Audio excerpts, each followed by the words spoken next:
But over the course of a 24-hour period ahead of Tuesday night's debate, the always fragile D10 has been thrown into doubt, along with progressives' hopes that Sanders and Warren can strike a balance between their own ambitions and a broader project to drive the party left ahead of the coming election. The revelations have set off a panic among progressive activists and strategists, who will now beseeching the campaigns to make a show of unity and push their supporters, especially those with aggressive social media voices, to take the edge of what is rapidly turning into a toxic and potentially self-defeating feud. Our movement needs to see Sanders and Warren working together to defeat the corporate wing, not attack each other, Democracy for America Chairman Charles Chamberlain told CNN on Monday afternoon. What we're looking for them to do is to show that on stage Tuesday night and show solidarity. The public breakdown began with the revelation on Sunday, as first reported by Politico, that some Sanders volunteers had been instructed to tell voters leaning toward Warren that her appeal was limited to highly educated, more affluent people. Warren responded later in the day by accusing Sanders of sending his volunteers out to trash me, and warning that the argument spelled out in the script risked stoking a brand of factionalism that roiled Democrats in 2016.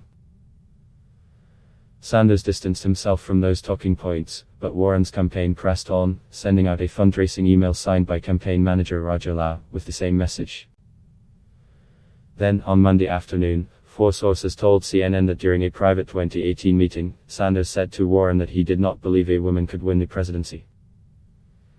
In a statement responding to the report, Sanders fiercely denied having made the comment, describing the accounting as ludicrous, and calling it sad that 3 weeks before the Iowa caucus and a year after that private conversation, staff who weren't in the room for the meeting are lying about what happened.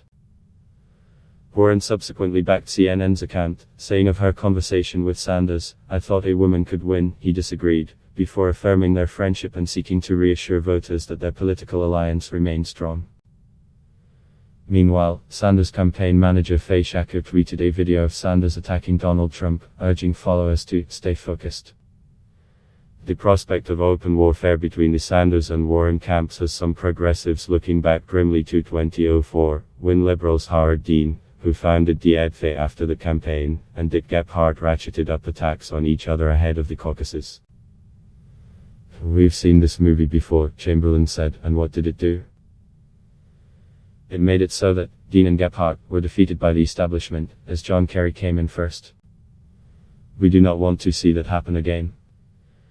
Even the Progressive Change Campaign Committee, staunch Warren allies and backers of her campaign, sent out a press release late Monday asking for a halt to the escalating hostilities.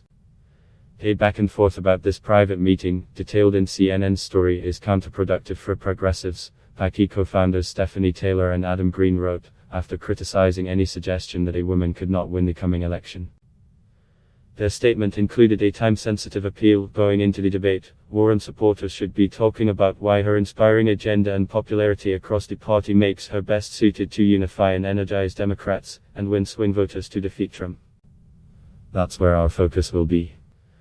The personal nature of the Warren-Sanders bust-ups, which have gobbled up coverage of a campaign in which a majority of Democrats have still not settled on a candidate, is eating away at leading progressives, many of whom have been careful to remain neutral throughout the contest.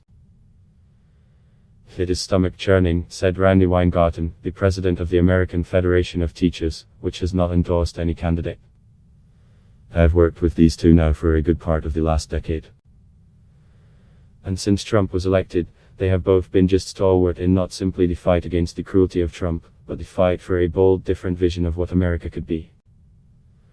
Weingarten expressed some optimism that the campaigns would seek to quash the squabbles over the coming days, but said she was prepared to intervene if they did not.